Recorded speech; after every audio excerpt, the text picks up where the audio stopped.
Hi, I'm Arnold, pint-sized punk here with Richard Dawson at Rough Trades, and this week you released your new album, The End of the Middle. Right, how have you been? Fine, yeah, um, just been on the road the last few days, just doing these in-stores and interviews and stuff like that. Mm. And I'm pretty good, enjoying it, but also a bit sort of dazed, a little bit dazed. Right. So as I said, you just released your new album, The End of the Middle. If the album's a chocolate bar, which one would it be? Um, oh my God, this is on spot stuff.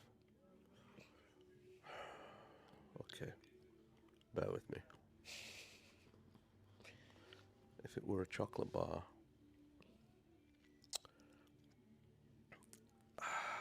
what's that A one? lot of thought going Yeah, into it. yeah, no, it's just. I was going to say Starbar. Have you had a Starbar? I don't think they make them anymore. I think they're Boost now. No, Boost is a different thing. Um,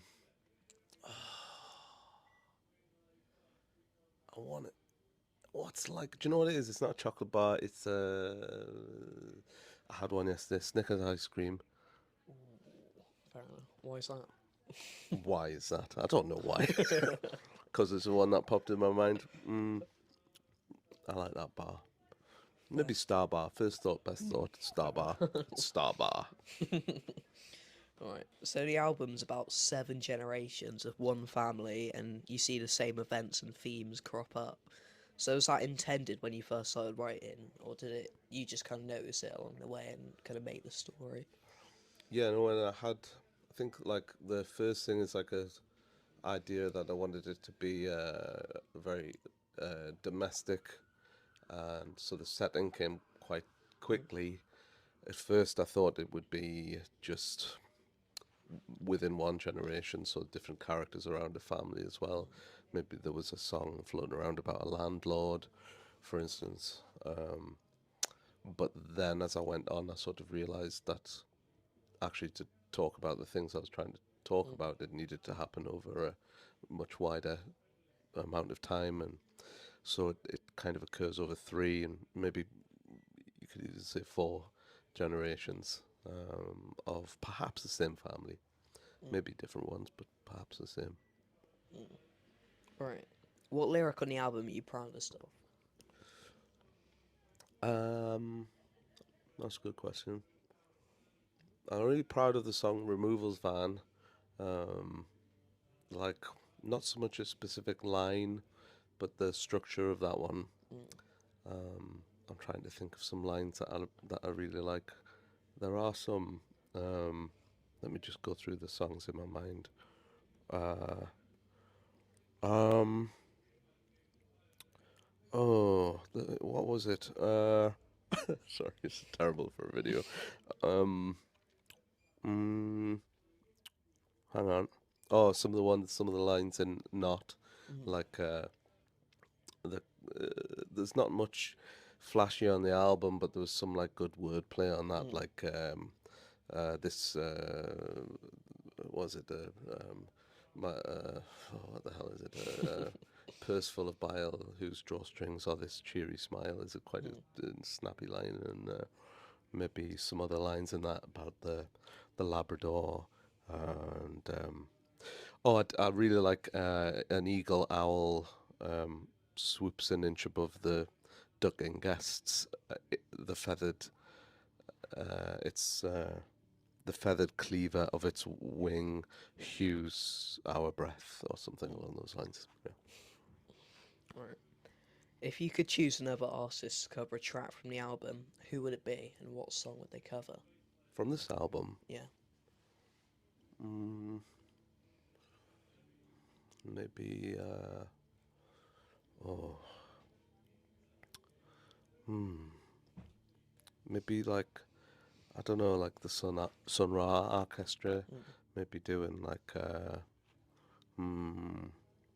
Like not would be an interesting one to do mm. because it's got some interesting time signatures and stuff. So yeah, that would be pretty amazing. Get Marshall Allen soloing on not. Yeah, why not? Alright. If you could invent a Grammys category, which one would it be? Like, what would it be? If I could what a Grammys category? Invent one. Is the Grammys? I don't really know what the Grammys are. Is it just music? The Grammys. Yeah. Um, if I could invent a category, maybe like most. Like what about like? I don't know how to phrase it, but like the most homely recording, the most roomy. Intimate. Maybe. Yeah, the most intimate, roomy, non-reverb drenched recording. Because that's my bugbear. It's too much reverb on everything all of the time. So a category that rewarded restraint in reverb, that would be sweet. Right. What was the hardest part of the album to finish? The whole thing was hard. I wasn't in the best of minds whilst I was writing it, and my concentration was really poor.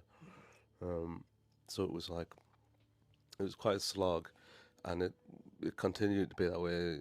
I didn't really ever get any momentum with the writing the lyrics, but maybe the last song I wrote the lyrics for was More Than Real, which is the one I co-wrote with Sally, my partner, and it was just really hard because the verse melody is she made.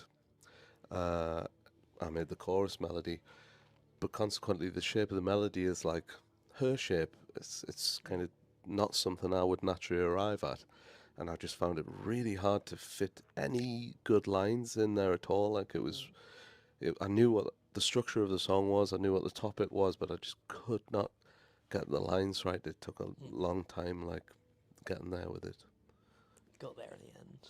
Yeah, hopefully. Yeah. Right. What's your favourite service station?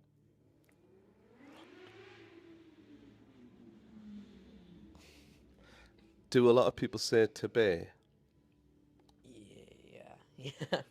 I don't think that's the correct answer, but like it's a good one on the surface of it, but I never have a great time at Tibet. I think one I really like is Gloucester. Yeah. You shouldn't nod in your head there. Sweet Gloucester. I have a soft spot for Scotch Corner because it's always like, I mean, it's pretty terrible, but it's when you're there after a long drive, it's always like we're nearly home now. So yeah, like 40, 50 minutes from home. But yeah, Gloucester is sweet. Yeah, it's an elite service station. Didn't get talked about enough. Right. What are your favourite 3 seconds on the album? Favorite 3 seconds on the album.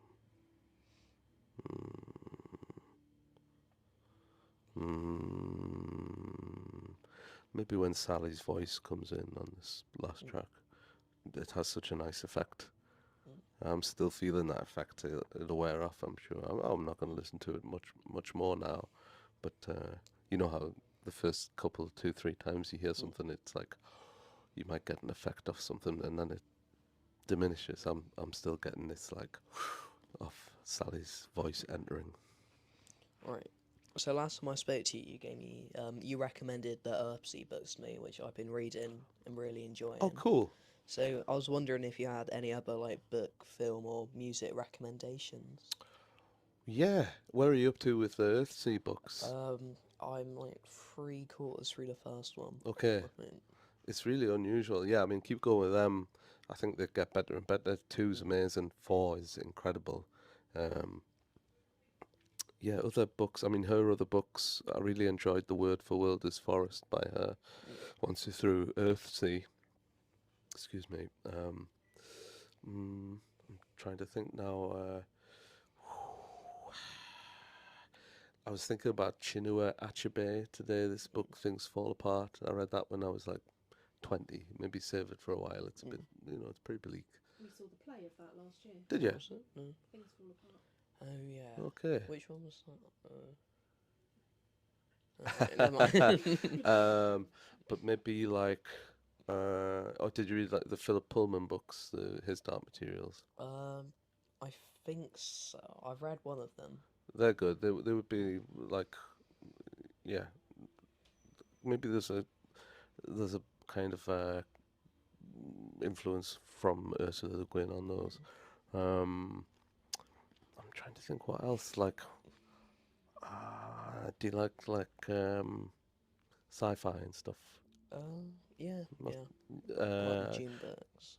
all right, okay. Well, yeah, maybe like Arthur C. Clarke Rendezvous with Mm. Rama is really weird and beautiful. That would be a good one. Yeah, Rendezvous with Yeah. Rama Right, yeah. What's next? for me. Yeah. I got a couple. I got to go to Sheffield tomorrow to do another in store, and then Newcastle. And then I'll have a week or so off, and then I'm going to start researching for another album. I need to probably do 2 or 3 months, just reading and notes. Then I've got a tour over kind of April, May, June, pretty busy, and then I'll start writing onto the next one, working on some things with Circle. So try and follow up the Henke album, and just do that for the rest of the year. Right, yeah. Yeah. Right, thanks so much for taking the time to Hey, talk to me my again. pleasure. Thank you. Right, bye. Remember to listen or buy Richard's new album, The End of the Middle. Like, subscribe, and all that. Bye. Bye.